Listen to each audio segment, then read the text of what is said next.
ask. Okay. So I would like to begin by saying how honored I am to be making my first live presentation to you. I would like to thank Avram Grohl for his confidence in appointing me and Claire Veil to head JewishGen French Research Division. We follow the footsteps of the division founders, Pierre-Anne, who passed away last year, and Rosanne Leeson. They have done a superb job. For our part, Claire and I have been Jewish genealogy detectives for many years. Claire at the Cercle de Généalogie Juive in Paris, me at the Centre Medem Arbetering, the Workers' Circle for You. In the future, with the help of the French JewishGen team, Claire and I hope to prove our added value to you, to help you rediscover the French side of your Jewish family history. Not only genealogy, but also history as much as possible. Today, smuggling to Switzerland during the war. Okay. The Jewish refugee crisis across Europe didn't begin in 1939. In 1933, Adolf Hitler is appointed Chancellor. The Dachau concentration camp is immediately opened for the internment of opponents and very quickly Jews. More than 530,000 Jews are living in Germany in 1933. Fleeing is very difficult. The United States still applies the quotas of the Immigration Act of 1924. After the Crystal Night of November 8, 1938, there is no longer any doubt about the Nazis' goal. Even American newspapers inform their readers. 60,000 German and Austrian Jews arrived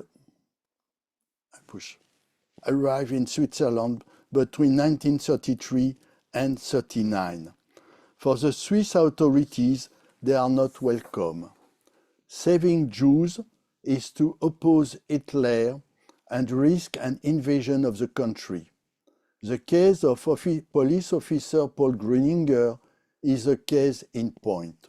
At the border, he let nearly 2,000 Jews through out of a sense of humanity. He is immediately dismissed, tried and convicted. Named righteous among the nation during his lifetime, Switzerland rehabilitated him in 1995, 23 years after his death. France also limited entries, officially so as not to encourage Hitler to expel even more Jews.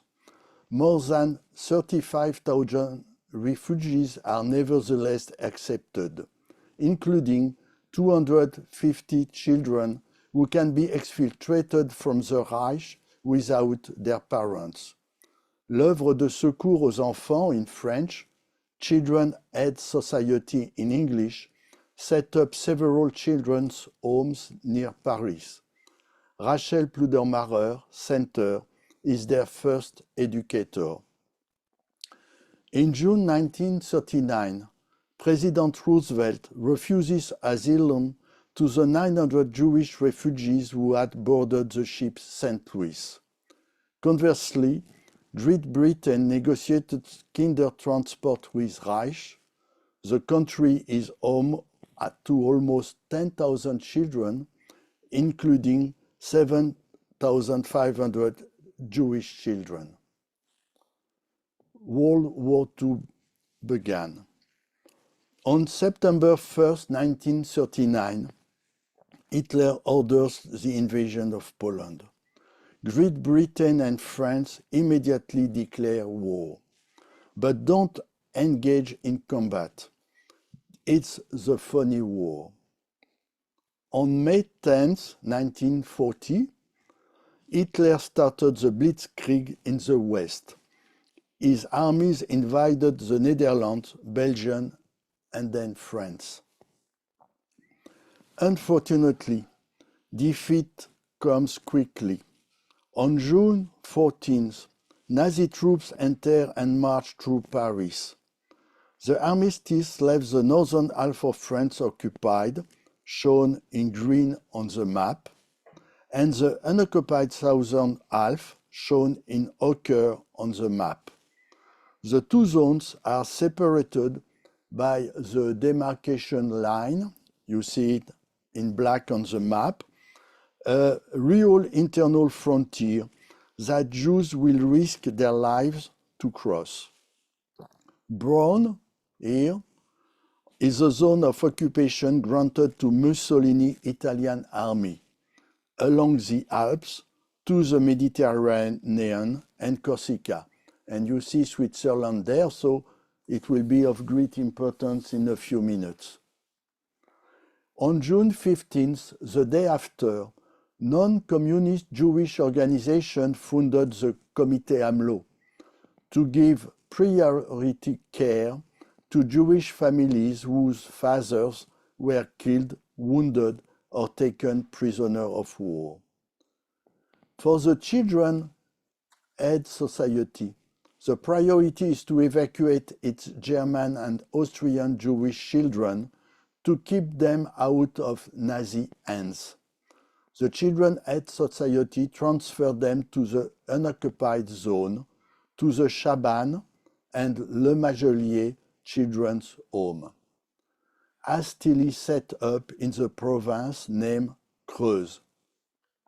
My friend Cathy Hazan is the Children Aid Society historian and child rescue specialist. And you have a DVD, a documentary about the children of Chaban.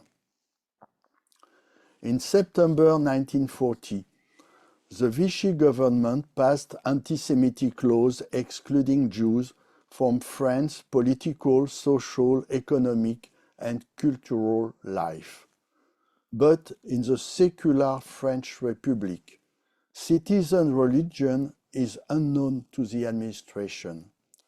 The new law requires Jews to register with the authorities themselves. The majority obeyed, and their identity cards were stamped Jewish. The playground is reserved for children, but even Jewish children are prohibited. The 300,000 Jews living in France at the moment, whether French citizens or not, have nothing to reproach themselves for and still feel safe, in cities or countryside. The population of entire villages, like Chambon-sur-Lignon, welcomed and protected 3,500 Jewish refugees from 1940 until the end of the war. This village was named Righteous among the nation. Holocaust began.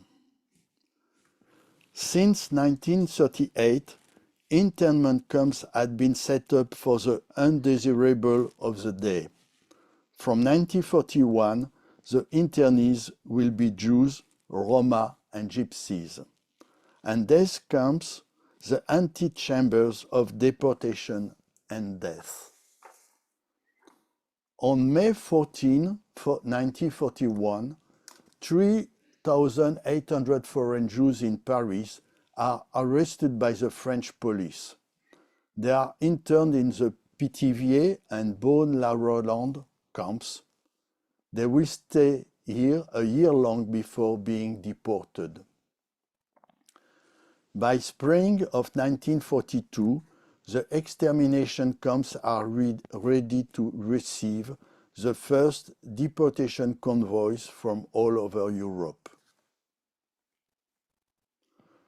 On June 7, 1942, the wearing of the yellow star is imposed in France. My great-grandmother, Sabine Agide, on the right, never looks down. On June 16, 3 weeks after, 13,400 men, women, and children are rounded up in Paris. In August, nearly 11,000 Jews were rounded up in the unoccupied southern zone. This is the only case in unoccupied Europe where a government had handed over Jews to the Nazis. The highest dignitaries of the Christian churches protest publicly. In Lyon, Cardinal Gerlier tells the French police prefect, "You cannot have children." The French population is shocked. Who can believe that they are deported to work in Eastern Europe? Between 10,000 and 15,000 parentless children may be hidden by non-Jewish organizations such as the Quakers, the Jewish organization of the Comité AMLO, and in religious institutions. Cardinal Gerlier, Pastor Bugner, and Cardinal Saliège were recognized as righteous among the nation.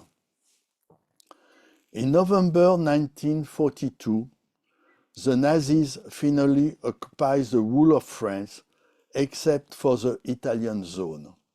Jews are hunted down and deported, and the Holocaust spread throughout Europe. On December 8, 1942, leaders of Jewish organizations informed President Roosevelt directly in the Oval Office. Now he knows. The White House memorandum bears witness to this. In France, however, the Italians refused to apply the anti-Semitic clause in their zone of occupation, shown in green on the map. You have here the zone. The French Alps become the mountain of refuge for thousands of Jewish families. And you see Switzerland is the nearest country there. It's hard to believe that these photos from my mother, the girl on the left, my grandparents, and youngster of the Arbiter Ring were taken during this period in the mountains. But in September 1943, the Dolce Vita, as we say in Italian, ends, when Italian troops withdraw to Italy after the fall of Mussolini. Replaced by Nazi troops, the Jews are trapped in small villages of the Alps and the French Riviera near Nice, Menton, on the Mediterranean coast. Nazi-occupied Europe is in blue. As at the heart of Europe, Switzerland is the most accessible of neutral countries, here colored in grey. For its part, Spain accepts over 30,000 Jewish refugees in transit, with the majority living by boat for better places. In France, my friend Nancy Leffenfeld has become one of today's leading historians on the rescue of Jewish children to the Swiss border by non-Jewish and Jewish organizations.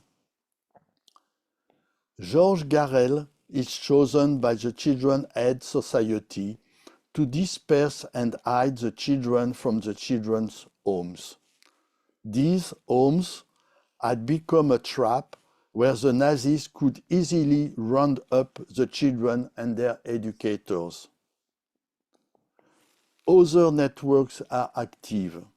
From Nice, the Odette and Moussa Abadi network saves 587 children.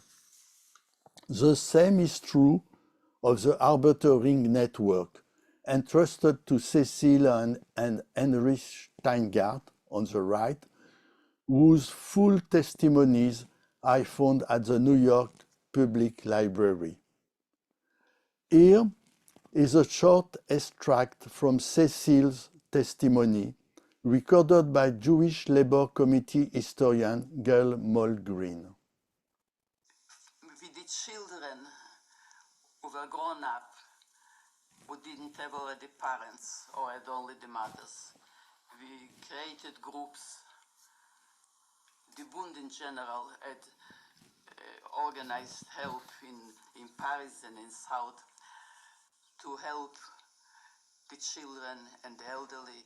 We sent children to Switzerland and we hid them in farms with nuns.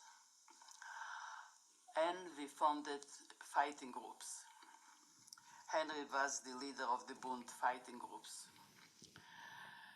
And I was mostly in making false documents and mostly children, to save children. Taken in 1943, these are photos of groups of young Jewish resistance fighters who escorted children across France to the Swiss border. The two photos on the left are Cecil and Henry's Arbitering group. Photo on the right, a group of Jewish guides and scouts of France with my aunt Rivka Flamm. Don't be fooled by their youthful smiles.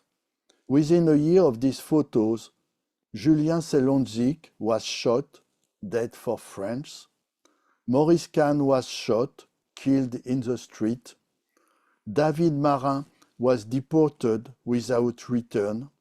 Sami Leber was seriously wounded by a Nazi, but returned to the fight and was decorated by several medals. The young woman accompanying the children did not escape death. Mila Racine was arrested and deported to Ravensbrück. Nancy Leffenfeld has particularly explored her history in her book. Marianne Cohn takes over from her friend Mila, but she too is arrested with a group of around 30 children.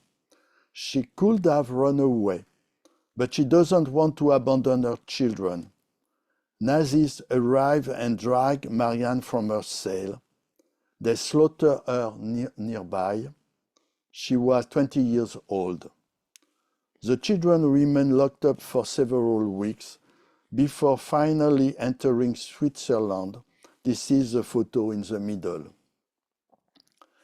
Elsewhere, crossing the border seems as simple as a wall, sometimes topped with a light fence, like the one at the Ville-la-Grande Seminary. To the right of the wall, you are in France. To the left, in Switzerland. The fathers smuggle over 2,000 refugees until the arrest in 1944 of the Father Superior, Father Louis Fabre. Father Louis Fabre is shot. He and two other fathers were named Righteous among the nations. The archives of the Haute-Savoie department, near the border, hold the official documents on the history of Jews in the mountain refuge. Rounds up, arrest, deportation, and death are all on the French side. Jewish organizations bring refugees close to the Swiss border. They are then entrusted to local smugglers who know the area inside out, day and night, rain or shine, as well as the schedules of German and French patrols. Many smugglers are killed during the crossing, shot shortly after arrest, or deported without return. The documentary Mémoire de la Frontière, you can find it, lives up to its title by telling the story of the Swiss the Swiss refuge. Switzerland is a country surrounded by mountains. With the Alps to the south, here you see with the Mont Blanc, the highest mountain in Europe, and the Jura Mountains to the north. Geneva and the Lake of Geneva in blue border France. The border you see is a line, the red line here with the mouse. To reach Geneva, you can go through mountain passes, but it's a perilous route and impossible in winter. To cross the lake with a boat, but the boats are very visible on the lake, or over the small plain here south of Geneva. On this plain, the border crosses at La Renfile, the place where my mother crossed in March 1944. I took this photo there, and you can see for yourself that the boundary stone is in the middle of a field, engraved with a large S for Switzerland. But at the time, you see here the border between Switzerland and France. Guard posts were set up all along the border. On this map, La Renfile is marked with a red arrow. A double network of barbed wire stretches from post to post. The first extract from the documentary Mémoire de la Frontière reconstructs the reinforcement of the barbed wire on the Swiss side in August 1942, at the very moment of the influx of Jewish refugees from France after the start of the Great Roundup.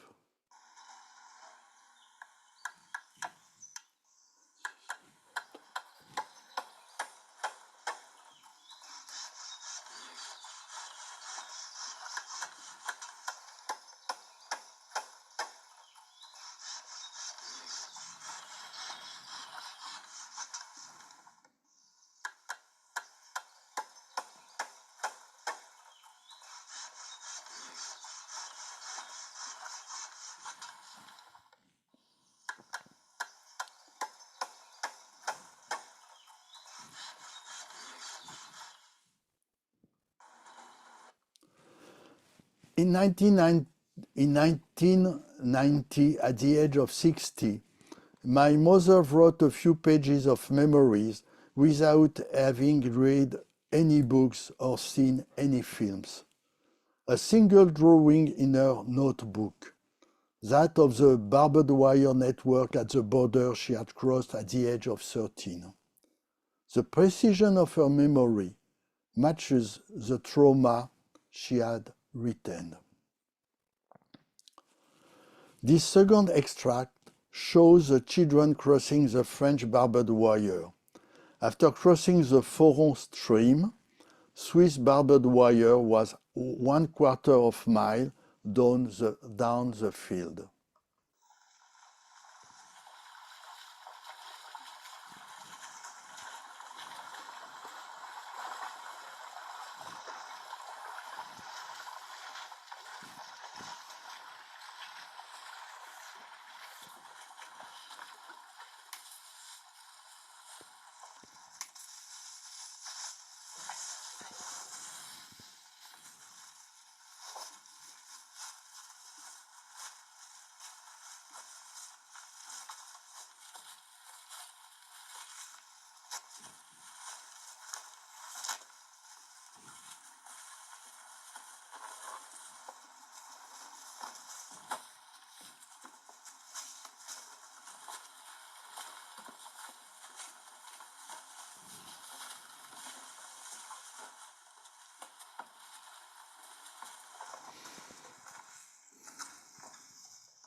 The uniforms of the Nazi and Swiss soldiers look the same, with almost the same color, especially at night.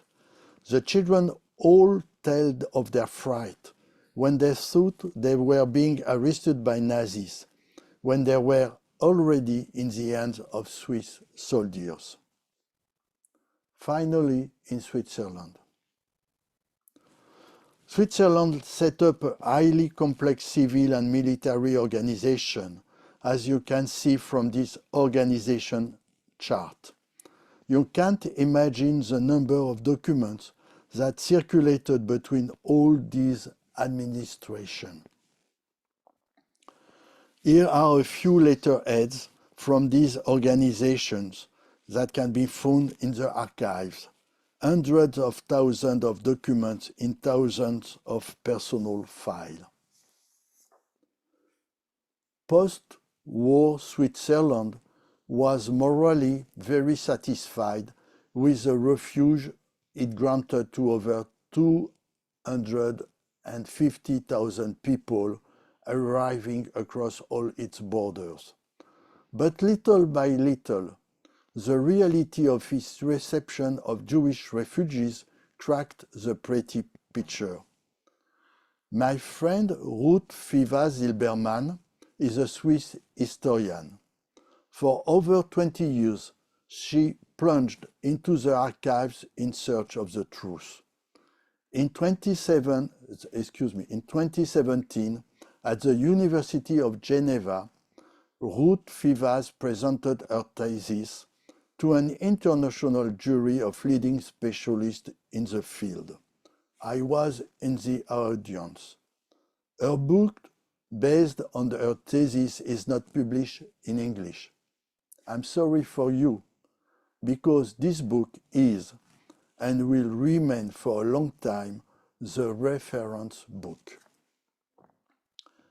6,000 Jewish refugees arrived on the German and Austrian borders in 1938-39, I tell you. Ruth Fiva's spreadsheet summarized the crossings from the French border. Just over 31,000 Jews passed through, 5,600 are turned back, 25,000 are accepted. The state of Geneva is the only canton that did not destroy its nominative files after the war. The people in charge of the archives have edited these two finding aids to help you understand the 25,000 files that can be consulted in the reading room. These finding aids can be downloaded from their website.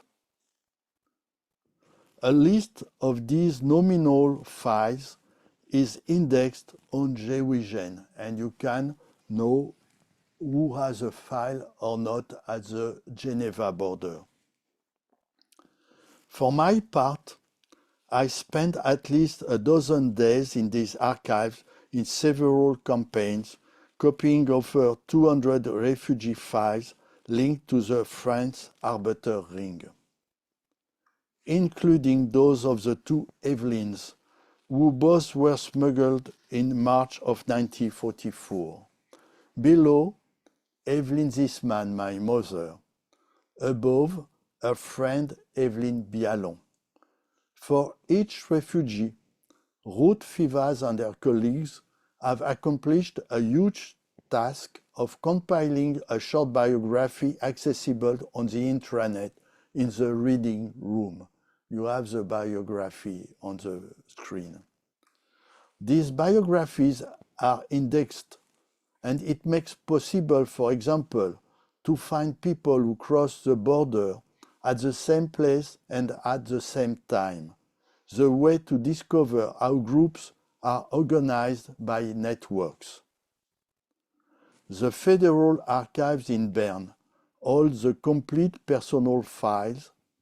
These files are indexed on the website, and thanks to the efficiency of the Swiss archives, copies can be obtained free of charge in about 8 days.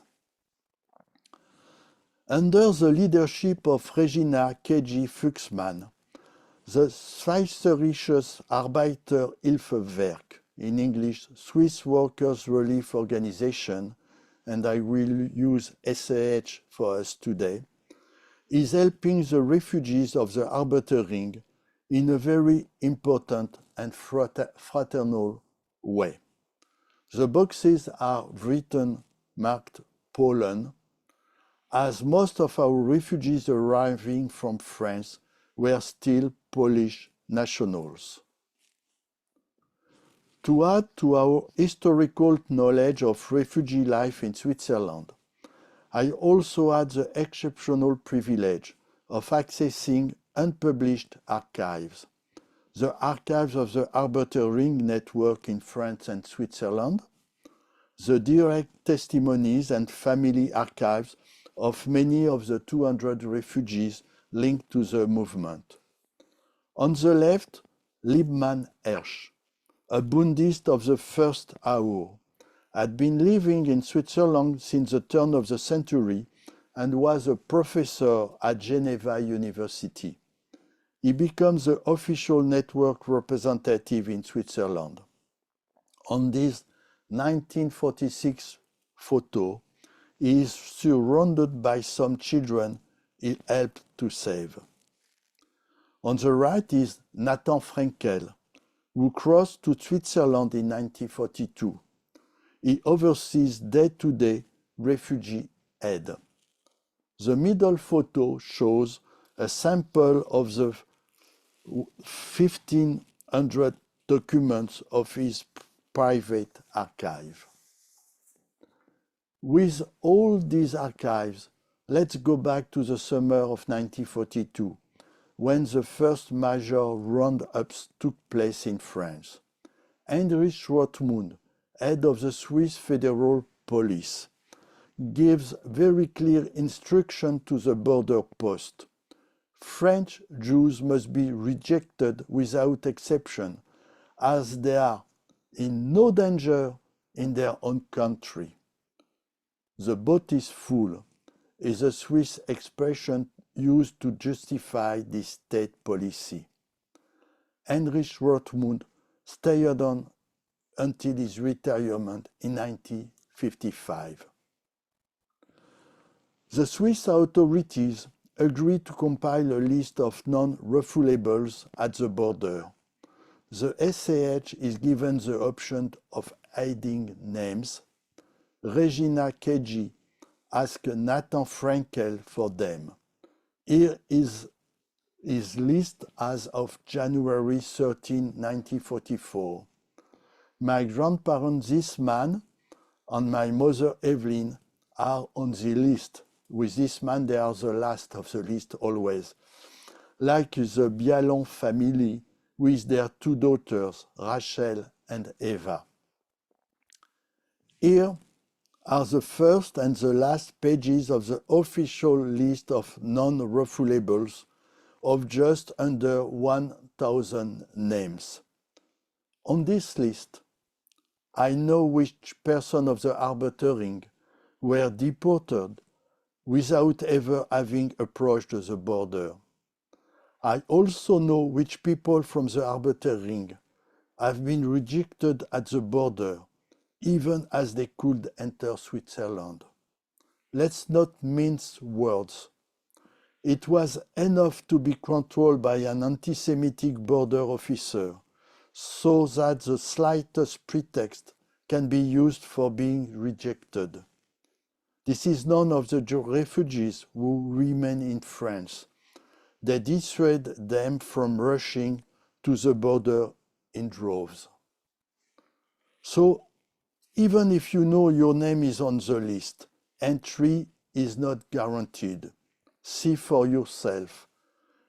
Pludermacher is not a common name. Shaul Pludermacher is indeed Polish. He is 25 years old. But his name has been transcribed as Zil, you see on the first line above. Zil instead of Shaul on the official list. He is rejected.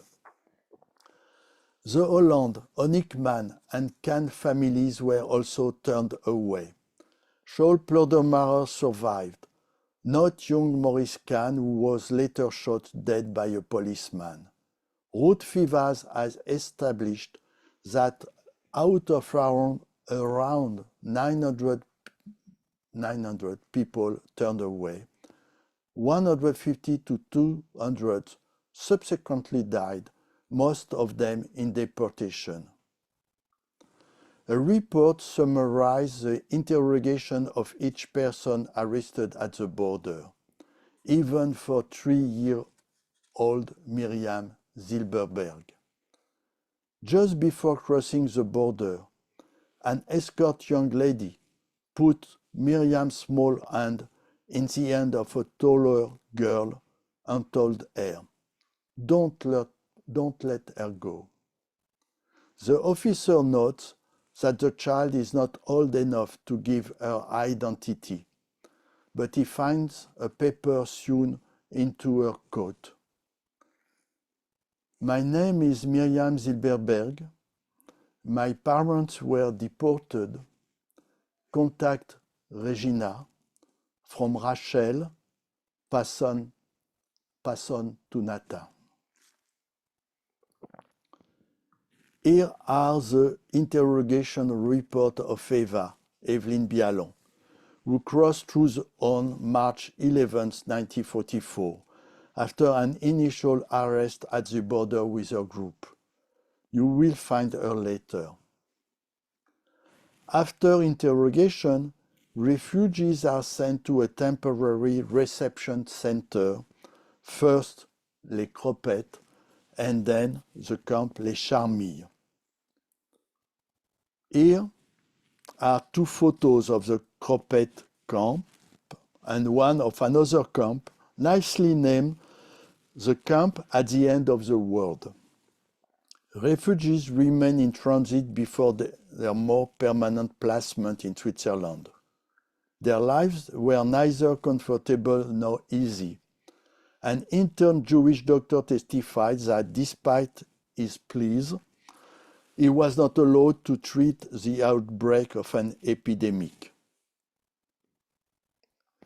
The Red Cross provides accommodation in large hotels for isolated young children, pregnant women, and women with babies. Other large hotels are transformed into children's homes, where my mother is staying for a few weeks in the Montreux area. It's her in the photo from a walk in the surrounding low mountains. After a few weeks, the majority of children are placed in foster families. Children are not here to do housework or babysit. They share life with the other kids in the family and go to Swiss school with them. And you have seen some of the children.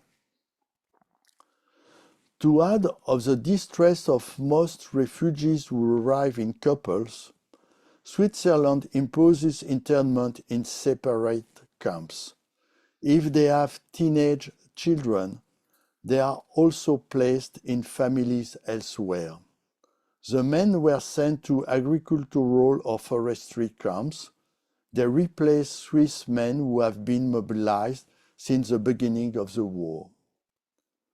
In 1943, Jacob Paxiar disguised himself as a beautiful Queen Esther of Purim in the Jirembad camp. The women were sent to women's camps to work mainly in garment manufacturing. The main purpose of separating couples is to prevent them from having an additional child in Switzerland. Through letters, the administration generally shows little humanity to give more comfort to women arriving pregnant or with babies. Let me come back to the interrogation report. Below, last line, note that for both Evelyns, they say that Nathan Frankel must be contacted as soon as possible. This is what they had to say for the police to notify the SAH, who in turn informs Nathan.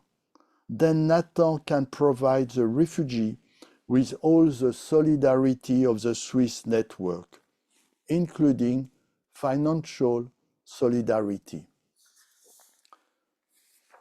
So as not to openly neutralize the Reich anti-Semitic policy, Switzerland makes it clear that Switzerland is not financially responsible for Jewish refugees. Initially, financial support came from Swiss Jewish Refugee Aid Association. This latter is a contribution towards the purchase of a small wood-burning stove for Rosa Cijinski.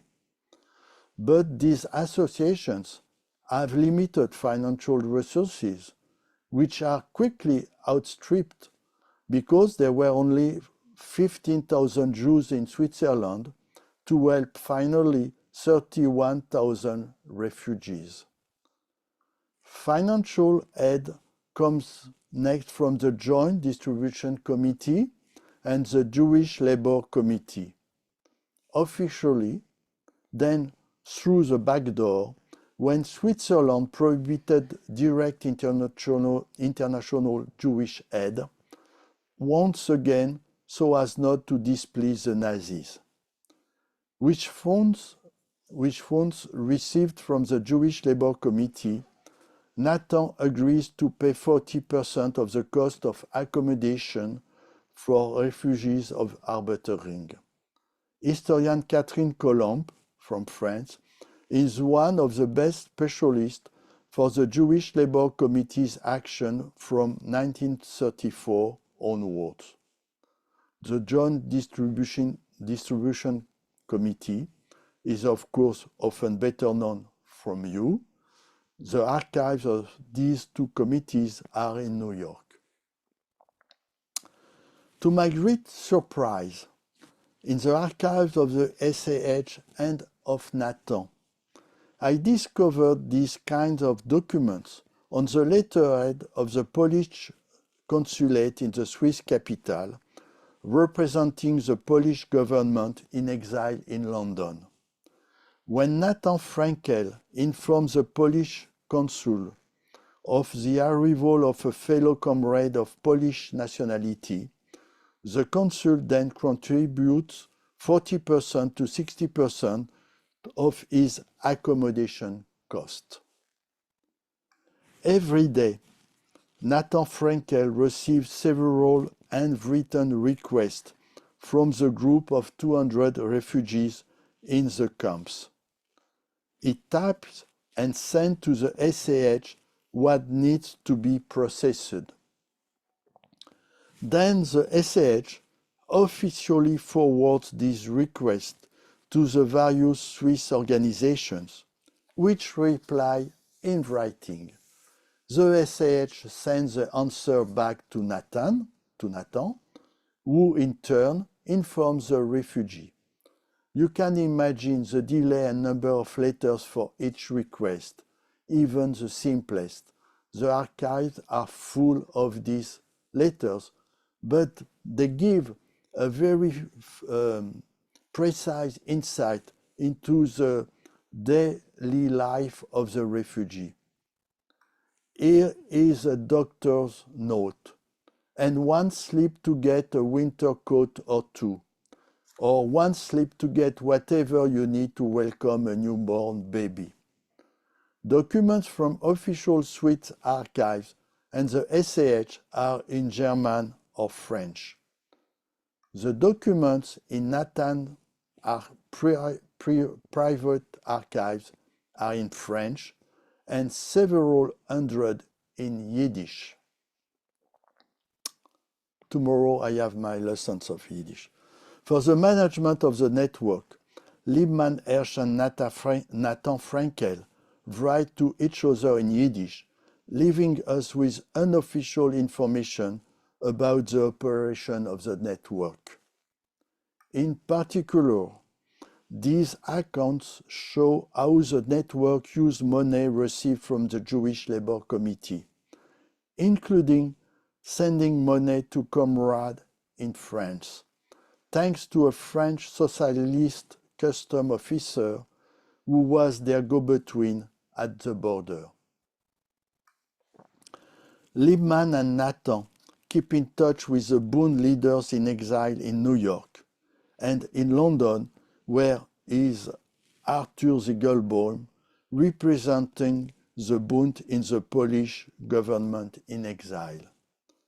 Liebman was also in contact with American diplomats in Switzerland to obtain or send information to the USA. I was moved by this letter from London, dated May 7, 1943. Arthur Ziegelbaum sent it from London a few days before his suicide on May 11, 1943, 4 days after. Through his suicide, Comrade Arthur tried to make the Allied leaders react against the ongoing extermination of European Jews. At the very moment, May 1943, when the Warsaw Ghetto uprising was drawn in blood. There was no reaction from the Allies. Letters also arrived from occupied France. To get past the censors, simple codes are used. The group is called the family. Nathan often becomes Aunt Nathalie. When there are arrests, they write, "There are several sick people in our family." They are called by their child's first name, which of course everyone knows. Boris' father on the letter is Lizer Nickman, deported without return. Emilia's father is Joseph Stark, deported without return. Father Jack is Jack Peskin, deported without return. Speaking of family, I even had the emotion of finding letters sent to Nathan by my grandparents in France. To the one they call dear cousin, they pray him to take good care of my mother. For her part, my mother and the two other children who cross with her give Nathan their news. After the liberation of part of France in autumn 1944, Switzerland and General de Gaulle, France, organized the return of refugees. It's time to conclude. Contrary to popular belief, in particular those transmitted by Robert Paxton, the whole of France did not collaborate with the Nazis. Yes, Pétain collaborated with the complicity of 300 or 400,000 French collaborators, collabos as we call them, but they only represented 2 or 3% of adults.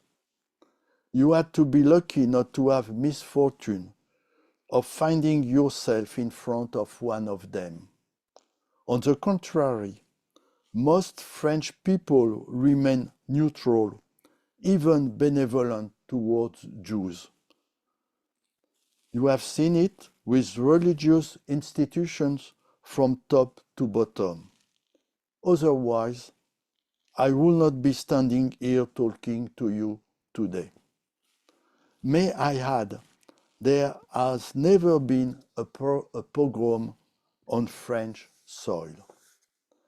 This explains why 75% of Jews in France survived the Holocaust. I repeat, 75%, the highest percentage in occupied Europe. More than 76,000 Jews, including 11,400 children, were tragically deported. but 225,000 children, women, and men eventually survived in France.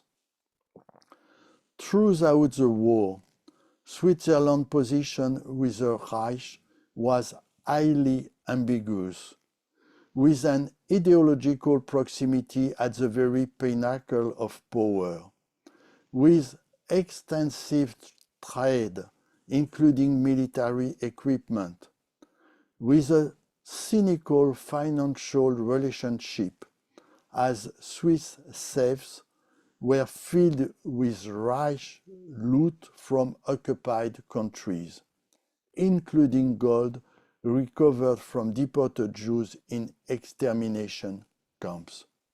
Worse still, until the 2000s, the safes of banks and life insurance companies remained filled with funds deposited before 1939 by Jews who had disappeared into night and fog. Has Switzerland really given all money back to the claims conference? Nonetheless, in the end, Switzerland welcomed most Jews who turned up at its borders.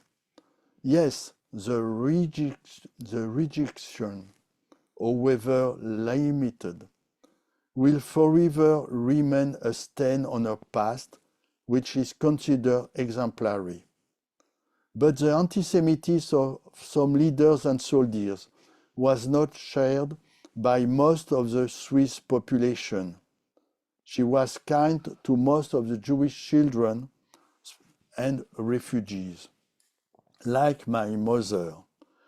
These children often kept in touch with their foster families after the war and transmitted to us a strong attachment to Switzerland. I deposited a copy of this souvenir album of my mother's Swiss years in the Geneva archives. I will leave the last words of my talk to my dear friend Eva Bialon. March 1945, exactly 80 years ago to this day, March 2025. Evelyn was still a young refugee in Switzerland. Eva Bialon became Evelyn Apple when arriving in the USA in 1949 and marrying. Today, to pay tribute to those who died at the border so that refugees could cross, Evelyn reads us a poem written by Marianne Cohn in jail during her first arrest in 1943. Freed, Marianne, as I told you, was arrested a second time in 1944 during a clandestine border crossing. Marianne was murdered, but her children were saved. My name is Evelyn Bialon Appel. I am going to read to you a poem by Marianne Cohen in her honor. I will betray tomorrow. I will betray tomorrow, not today. Today, tear out my fingernails. I will not betray. You do not know the extent of my courage, but I do. You are 5 hard hands with rings. You wear hobnail boots. I will betray tomorrow, not today. Tomorrow. I need the night to surrender. I need at least one night to deny, to abandon, to betray, to deny my friends, to abjure bread and wine, to betray life, to die. I will betray tomorrow, not today. The metal file is underneath the tile. The metal file is not for the bar. The metal file is for the executioner.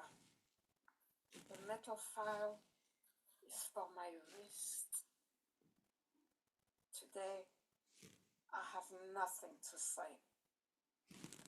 I will betray tomorrow.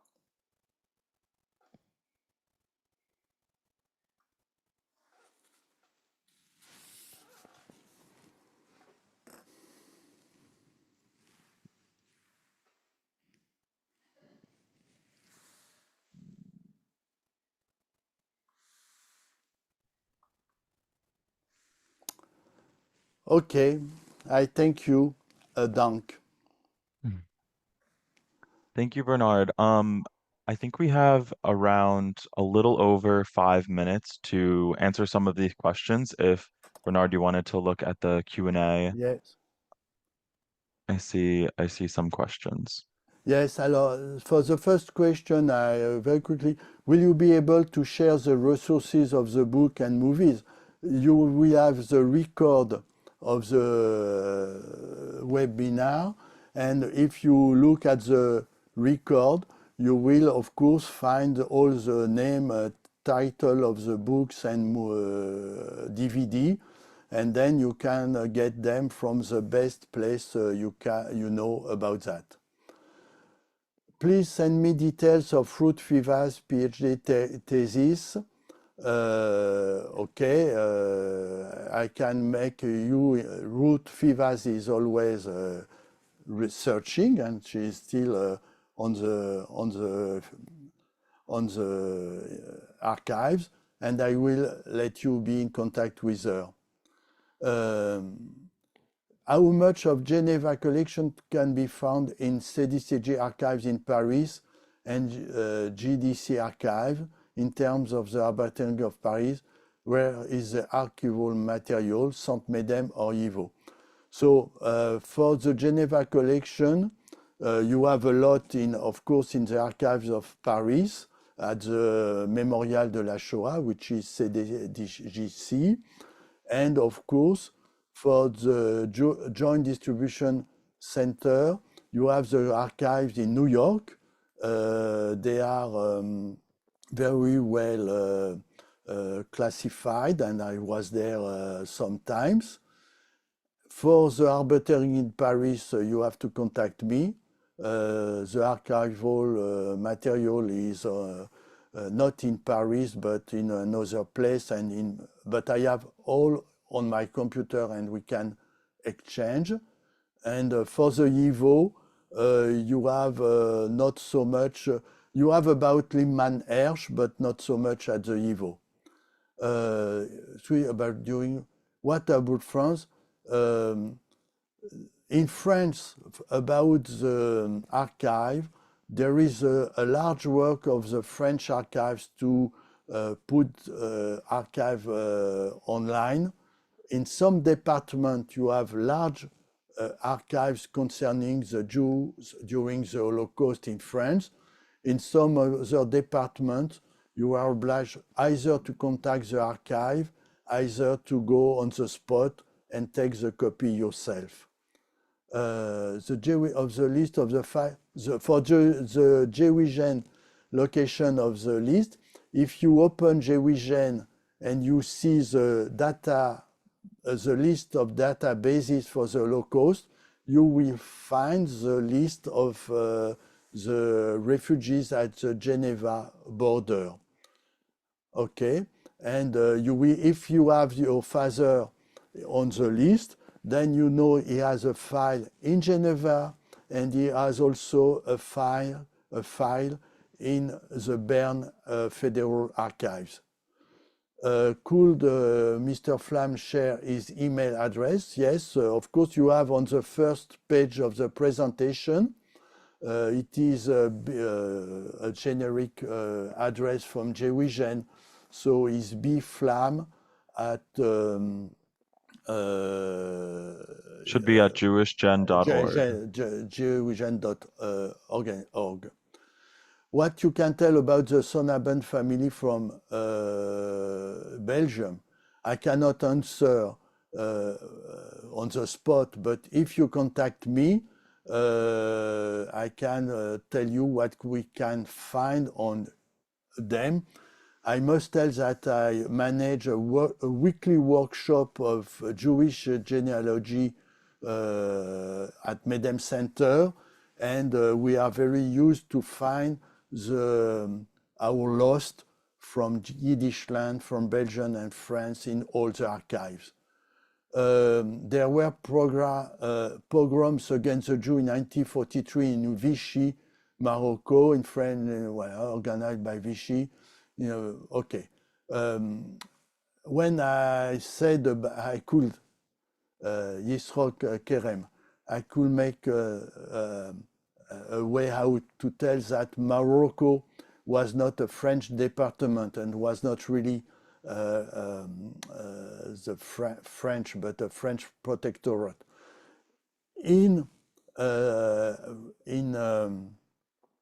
Morocco, Algeria, and Tunisia, the situation of the Jews, even if they were French, was not the same as the one I described on the French metropole territory, continental territory. Okay, so I am sorry, but I spoke only. I have only 50 minutes, and I could could speak a day long.